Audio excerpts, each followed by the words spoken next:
We're going to make an origami swan. We need a square piece of paper. Now, what you do, you need to fold it like so,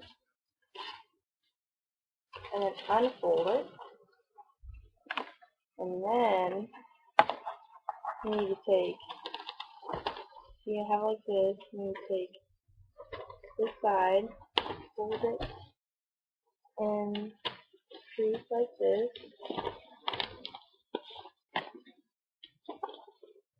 so it looks like this. Okay, and you need to do the same thing for the other side.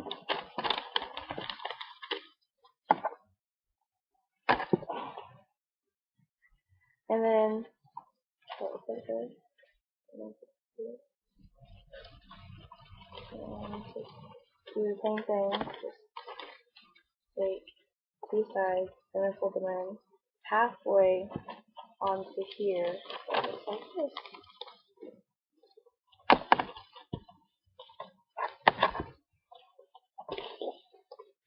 And here, I guess we're just lining this. And then, take, it doesn't matter where you start, just take whatever in the middle, and then you fold it back.